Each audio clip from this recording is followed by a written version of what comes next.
Sakshi Ghosh from Class 6G, and I am here to share my views on the Russo-Ukrainian crisis.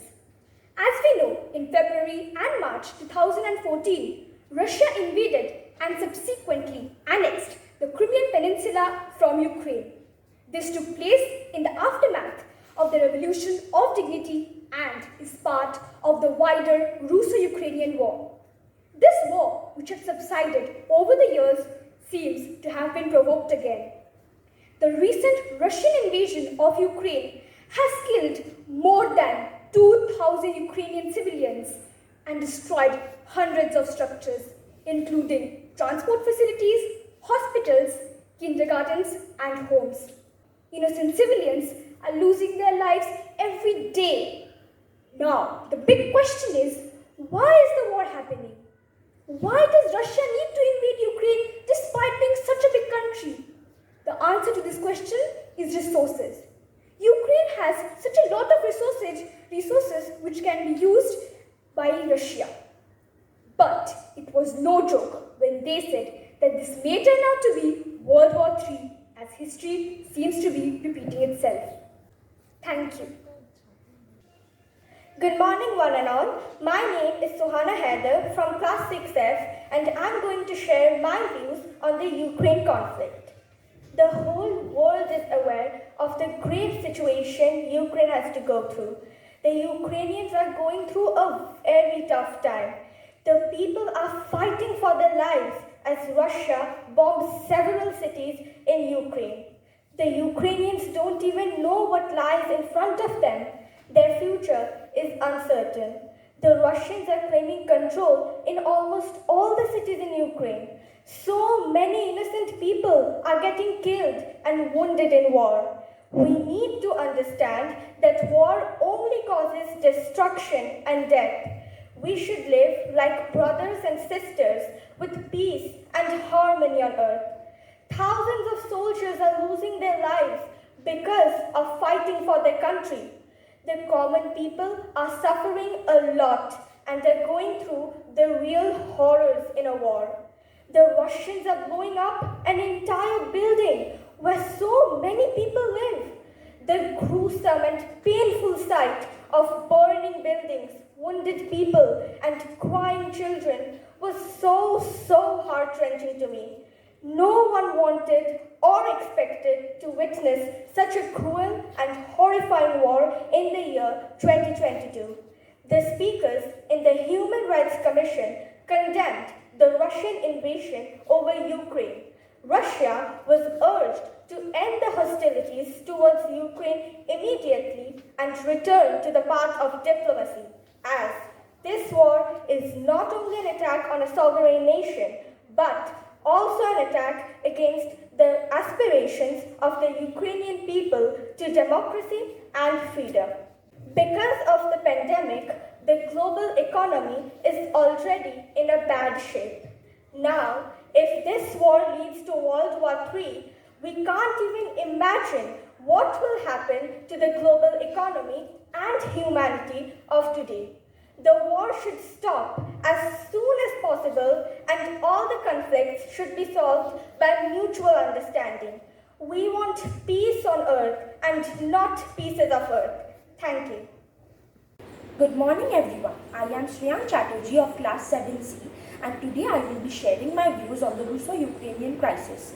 Russia has invaded Ukraine. It has started the largest war since the end of World War II. Not only limited to military camps, Russia has also attacked civilian facilities and many residential buildings. Cities have been reduced to rubble. While the Russian troops thought they would be welcomed in as heroes, the Ukrainian people are putting up a stiff fight and along with the troops have halted the Russian advance in many key places like the cities of Kiev and Kharkiv. But the Ukrainians are falling because of the immense strength of Russia.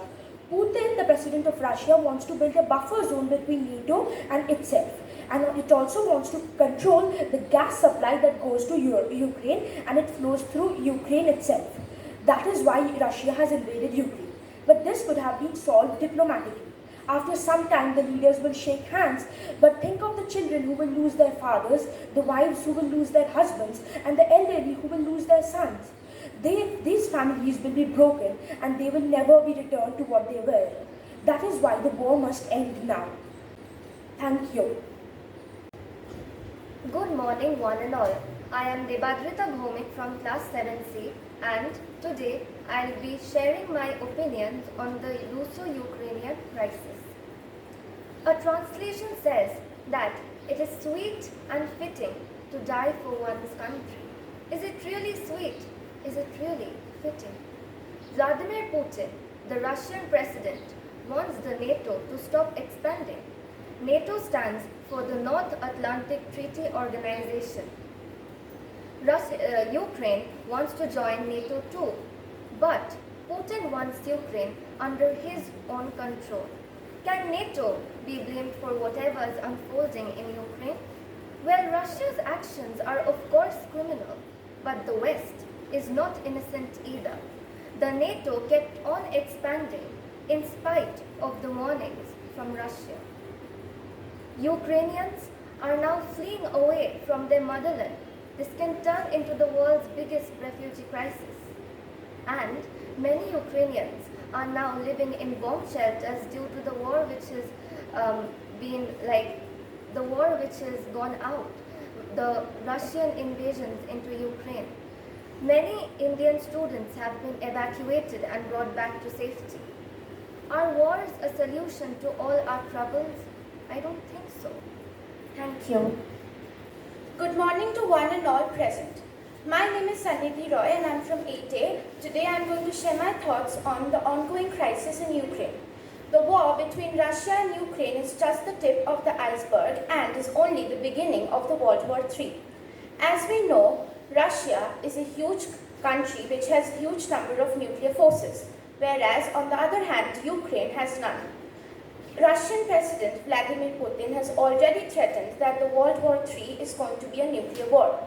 When this comes to mind, the statistics are extremely concerning.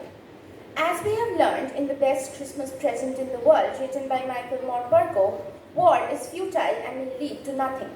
Peace talks between Russian and Ukrainian delegates have already begun. Countries across the world have imposed sanctions upon Russia. But experts have warned that these sanctions will not affect the Russian government and its assets, but will instead cause harm to the countries which have imposed them. Sports organizations across the world, such as that of FIFA and UFC, have also imposed bans on Russian athletes. As of recent developments, Ukrainian President Zelensky has refused to join the NATO. Thus, we have to wait and watch whether both Russian as well as Ukrainian delegates will end this war through bloodshed or through talks. Thank you. Good morning, one and all. This is Paramesh Das from class 8D, and today I'll be sharing my opinions on the ongoing war between Russia and Ukraine. In the last week of February, I woke up to the news about the upcoming war between Russia and Ukraine. Many people point out that this war could be the tip of the iceberg for World War III. So I decided to find the reason behind the entire apocalypse. Ukraine, a democratic country of 44 million people, is the biggest country by area in Europe after Russia itself. Ukraine says it aims to join the NATO and the EU, but the Russian President Putin does not want so. Thus, he also wants that Ukraine to be demilitarized and to become a neutral state. But in January last year, Ukrainian President Zelensky urged the US President to allow Ukraine to join the NATO. This has greatly irked Russia. Thus, Russia launched military operations against Ukraine on February 24, 2022.